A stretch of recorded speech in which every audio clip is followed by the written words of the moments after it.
सभी का स्वागत है वहाँ स्टडी यूट्यूब चैनल पे। आज हम लोग देखेंगे क्लास 11 की geography chapter 8 composition and structure of atmosphere. तो सबसे पहले व्हाट इज एटमॉस्फेयर। तो atmosphere is a mixture of different gases and it is envelope the earth all around. Atmosphere क्या है? मिक्सचर ऑफ डिफरेंट गैसेस है, ठीक, जो कि पूरा अर्थ को सराउंड करके रखे हैं।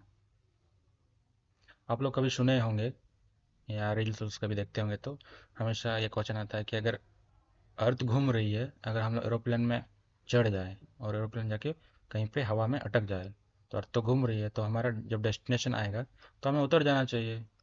पर ऐसा क्यों नहीं होता है? क्योंकि हमारे साथ पूरा एटमॉस्फेयर भी घूम रहा है, इसलिए ये लॉजिक अप्लाई नहीं होता है, ठीक। ये लॉजिक अप्लाई होगा अगर हम लोग एटमॉस्फेयर से बाहर जाएं और वेट करें। आई होप आपको समझ में आ गया हो। तो कंपोजिशन ऑफ एटमॉस्फेयर देखते हैं क्या क्या है। तो कंपोजिशन में आपका तो गैसेस ही है, तो सबसे ज़्यादा गैस कौन सा मिलता है? नाइट्रोजन। कितना मिलता है? 78%। उसके बाद ऑक्सीजन 21%। Other gases 11%, sorry 1%। तो अदर गैसेस में क्या क्या मिलते हैं आपको? सबसे पहले आपको मिलेंगे आर्गन।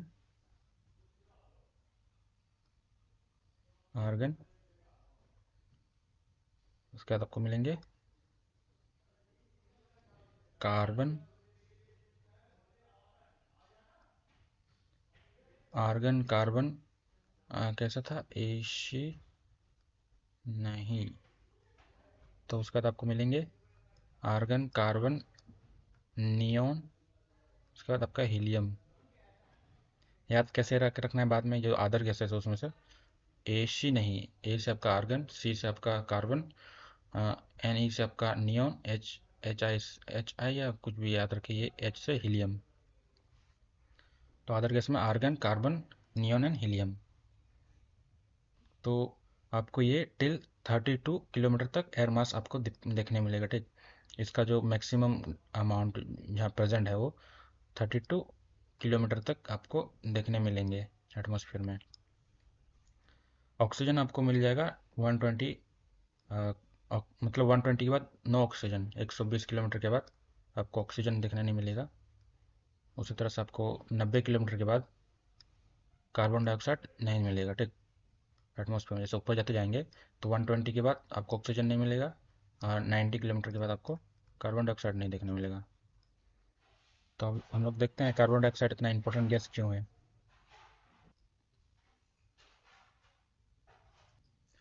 तो हम लोग समझते हैं कार्बन डाइऑक्साइड इंपॉर्टेंट क्यों है। कार्बन डाइऑक्साइड गैस इसलिए इंपॉर्टेंट है क्योंकि ये लॉन्ग वेव को ट्रैप करता है, ठीक ना, जो रेडिएशन होते हैं अर्थ से।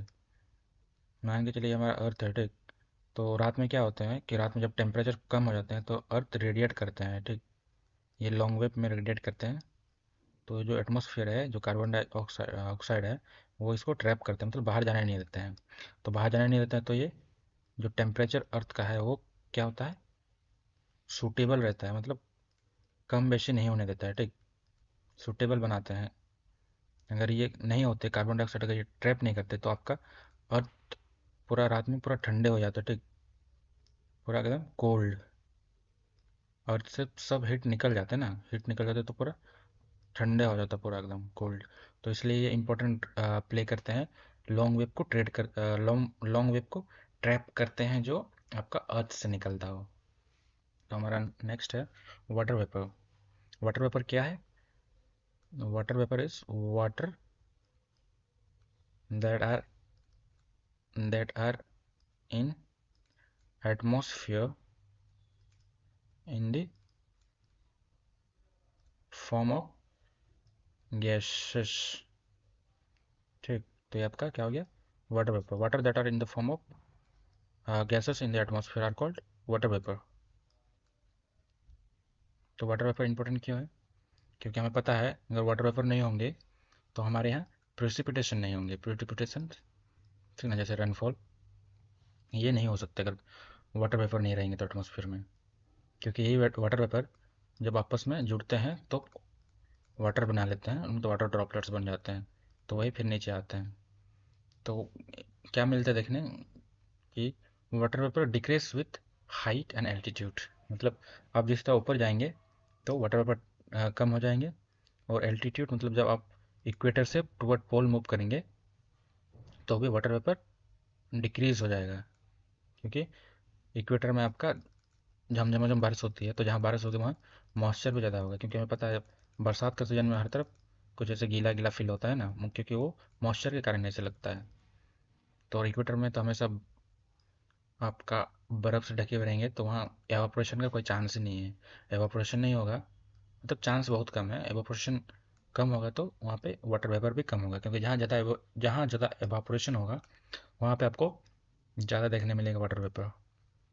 तो इसलिए बोल रहा है कि इक्वेटर में आपका सन भी वर्टिकल होता है ओवर द हेड, क्योंकि आप सुने होंगे कि सबसे ज़्यादा सनरेज इक्वेटर पे ही पड़ती है। तो यहाँ पे इक्वेटर पे बारिश भी इसलिए अधिकतर होती है, क्योंकि एवापोरेशन ज़्यादा होती है। जहाँ एवापोरेशन ज़्यादा होगी वहाँ कंडेंसेशन हो जाएगा, जिससे ऊपर ऊपर बारिश जाएगी, तो मतलब जिस तरह ऊपर ऊपर जाते जाएगा वाटर वेपर, वो ऊपर जाकर कंडेंस हो जाएगा। कंडेंस होगा तो फिर वो बारिश देगा। इसलिए इक्वेटर में हैवी सन मतलब हैवी सनशाइन, हैवी रेनफॉल, अब ये पूरा जोरदार इसके साथ क्या बोलते हैं, बिजली के साथ, बिजली पानी गड़गड़ाहट के साथ पूरा बारिश होती है यहाँ पे। तो हमारा नेक्स्ट है डस्ट पार्टिकल्स। डस्ट पार्टिकल क्यों इंपॉर्टेंट है? तो dust particles are generally concentrated in lower layer. कहाँ मिलते हैं? लोअर लेयर पे, ठीक ना, मतलब आपका ट्रोपोस्फियर पे। जनरली आपको ट्रोपोस्फियर सबसे अधिक डस्ट पार्टिकल देखने मिलेंगे। तो mostly found in the subtropical and temperate regions due to dry wind. सबसे ज़्यादा अर्थ पे कहाँ मिलते हैं? सब ट्रॉपिकल पे और टेम्परेट रीजन पे। और क्यों मिलते हैं? क्योंकि वहाँ का विंड ड्राई है, हमें पता है, क्योंकि इक्वेटर में अच्छा खासा बारिश होती है, तो वहाँ की मॉइस्चर, जो मॉइस्चर रहती है वो डस्ट पार्टिकल को सेटल कर देते हैं नीचे, ठीक ना। बारिश होने के कारण इक्वेटर पे हमें डस्ट पार्टिकल कम देखने मिलते हैं।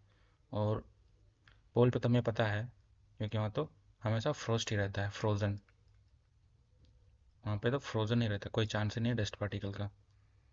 तो फिर हमारा नेक्स्ट है जो इंपॉर्टेंट जो डस्ट पार्टिकल है, वो बोलता है कि एक तरह से हाइड्रोस्कोपिक न्यूक्लियाई। ये क्या होता है?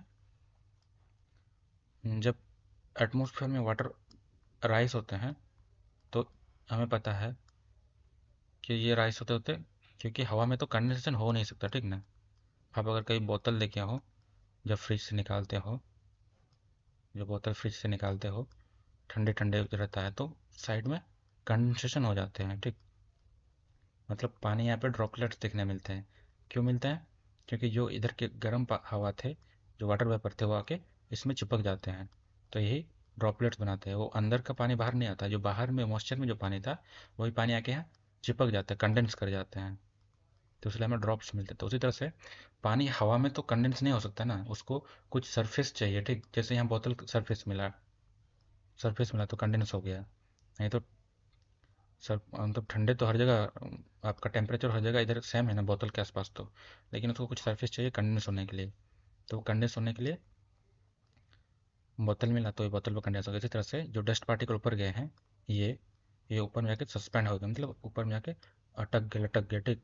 तो ये लोग, ये जो वाटर वेपर ऊपर जाती है तो इसी में जाके चिपक जाती है, चिपक जाती है, तो यही आपका वाटर ड्रॉपलेट्स बनाते हैं, ठीक। तो आपका बारिश फिर यहीं से आती है। तो इसलिए बोलते हैं कि एक तरह से हाइड्रोस्कोपिक न्यूक्लियाई, मतलब ये आपका एक हाइड्रोस्कोपिक न्यूक्लिया, मतलब एक गोल से पानी का घेरा बना लेते हैं। तो हमारा नेक्स्ट क्या है? नेक्स्ट हमारा स्ट्रक्चर ऑफ एटमॉस्फेयर। तो एटमॉस्फेयर स्ट्रक्चर देखते हैं क्या क्या है। तो सब इसको 5 भाग में बांटा गया है। तो सबसे पहले आपका है troposphere, stratosphere, mesosphere, thermosphere and exosphere. तो सबसे पहले देखते हैं ट्रोपोस्फियर। तो ट्रोपोस्फियर आपका सबसे lowest layer of the atmosphere है, ठीक। सबसे नीचे lowest layer of the atmosphere. इसका एवरेज हाइट है 13 किलोमीटर, और ये आपका पोल के पास 8 किलोमीटर मिलते हैं, और 18 किलोमीटर एट द इक्वेटर, मतलब ये आपका अर्थ है, ठीक। तो ये आपका ट्रोपोस्फियर है, ये आपका ट्रोपोस्फियर है, ठीक। यहाँ पे ज़्यादा, क्योंकि ये हमारा इक्वेटर है, और यहाँ पे कम, ये हमारा पोल है। Thickness of the troposphere is greatest at the equator because heat is transported by the strong convections. तो वही मैं बोल रहा था कि इक्वेटर में अच्छा खासा धूप पड़ती है तो अच्छा खासा धूप पड़ेगी तो एवापोरेशन भी अच्छा खासा होगी, तो ये और ज़्यादा राइस कर जाएगा, ठीक, राइस करने से इसलिए ये आपको शिपमेंट दिख मतलब ये शिफ्टिंग दिख रहा है यहाँ पे, ज़्यादा थिकनेस ज़्यादा दिख रहा है ट्रोपोस्फियर का। तो dust particles and water vapour presents, तो इसी पे dust particle and water vapour present रहता है, यही जो बोला कि लोअर लेयर पे, ठीक ना, यही आपका लोअर लेयर है। और जो भी क्लाइमेट, तो अभी भी देखे ना पिछले स्लाइड में देखे कि यहीं पे आपका कंडेंसेशन होता है, ठीक, कंडेंसेशन होता है तो यहीं पे आपका बारिश यहीं से होगी, तो इसलिए बोल रहा है कि all climate and weather phenomena take place. हमारा नेक्स्ट लेयर लेयर देखते हैं जो कि है स्ट्राटोस्फियर। स्ट्राटोस्फियर, तो स्ट्राटोस्फियर में आपको ओजोन देखने मिलेगा, ठीक, ओजोन देखने मिलेगा, इसलिए आपको यहाँ पे राइस ऑफ टेम्परेचर देखने मिलेगा, मतलब टेम्परेचर में राइस होते हुए देखने को मिलेगा। या जो ग्राफ देख रहे हैं, देखिए यहाँ से हमें पता है कि जब भी ऊपर जाएंगे तो टेम्परेचर घटेगा, ठीक, लेकिन यहाँ स्ट्रेटोस्फियर में वो नहीं हो रहा है, यहाँ पे टेम्परेचर बढ़ रहा है। ये आपका टेम्परेचर है, देखिए इधर माइनस है, इधर आपका हाइट है, तो जैसे हाइट बढ़ रहा है और टेम्परेचर बढ़ रहा है स्ट्रेटोस्फियर में, क्यों, क्योंकि यहाँ पे ओजोन है। ओजोन क्या करता है, जो आपका यूवी रेस होते हैं, यूवी रेस वो कंज्यूम कर जाता है, ठीक, इसलिए इसका कंज्यूम करने से इसका टेम्परेचर बढ़ रहा है। तो ये कहाँ मिलते हैं आपको, 13 से 50 किलोमीटर के बीच में, ठीक, 13 से 50 किलोमीटर, ये आपका 10 है तो 15, ये 13 से 50 किलोमीटर। और यहीं पे आपका एरोप्लेन फ्लाई करते हैं, ठीक, क्योंकि हम लोग अभी देखें कि ट्रोपोस्फियर में आपका बादल मिलते हैं, तो बादल में एरोप्लेन उतना अच्छे से फ्लाई नहीं कर पाते हैं, तो वो लोग बादल पार करके कहाँ फ्लाई करते हैं, स्ट्राटोस्फियर पे। तो हमारा एरोप्लेन कहाँ उड़ते हैं, एरोप्लेन हमारा स्ट्राटोस्फियर पे उड़ते हैं। तो अगला हमारा जो लेयर है वो है मेसोस्फियर। तो मेसोस्फियर आपका 80 किलोमीटर तक देखने मिलता है, और यहाँ पे फिर से आपका टेम्परेचर रेड्यूस हो जाता है, ठीक, जो कि -100 डिग्री सेल्सियस तक पहुँच जाता है, क्योंकि यहाँ पे कोई एटमॉस्फेयर नहीं रहता है, ठीक, एटमॉस्फेयर नहीं होने के कारण यहाँ का टेम्परेचर डिक्रीज हो जाता है। तो मेसोपोस क्या है, मेसोपोस आपका layer between thermosphere and layer between thermosphere and mesosphere is called mesopause. तो उसी तरह से layer between mesosphere and stratosphere is called stratopause. और उसी तरह से आपका layer between troposphere and stratosphere is called tropopause. मतलब जो लेयर नीचे है उसी का पोस बनते जाएगा, ठीक ना, जैसे यहाँ ट्रोपोस्फियर है तो ट्रोपोपोस, यहाँ पे स्ट्राटोस्फियर है तो उसका ऊपर स्ट्राटोपोस, उसी तरह यहाँ पे मेसोस्फियर है तो उसका ऊपर मेसोपोस, तो उसी तरह से अगर थर्मोस्फियर है उसका ऊपर क्या होगा, थर्मोपोस। तो हमारा नेक्स्ट जो लेयर है वो है हमारा थर्मोस्फियर। थर्मोस्फियर को आपका आयनोस्फीयर बोला जाता है, क्योंकि यहाँ पे प्रेजेंस ऑफ आयंस रहते हैं। आयंस क्या है, चार्ज पार्टिकल, ठीक ना, आयंस ये आपका चार्ज पार्टिकल्स होते हैं। तो यही चार्ज पार्टिकल जब लाइट के साथ इंटरेक्ट करते हैं तो वो चार्ज हो जाते हैं, चार्ज होने के कारण यहाँ के टेम्परेचर में राइस होने देखने मिलता है, ठीक, इसलिए यहाँ के टेम्परेचर राइस हो जाते हैं। और यही लेयर है आपका रेडियो वेव ट्रांसमिशन में काम करते हैं, कौन से लेयर में, थर्मोस्फियर में, जिसको आइनोस्फीयर बोलते हैं, रेडियो वेव ट्रांसमिशन में भी काम आते हैं। तो हमारा अगला लेयर है exosphere. Exosphere layer layer above thermosphere, layer above thermosphere is called exosphere. तो इसके बारे में अभी तक कुछ डिस्कवरी उतना अच्छा खासा हुआ नहीं है, सिर्फ ये हुआ है कि यहाँ की जो एटमोसफियर है वो बहुत रेरिफाइड है, मतलब बहुत डेंस नहीं है, हल्का है एकदम। तो आई होप आपको ये वीडियो अच्छा लगा हो तो एक लाइक कर दीजिएगा, और कोई डाउट हो तो कमेंट कर दीजिएगा। देखने के लिए थैंक यू।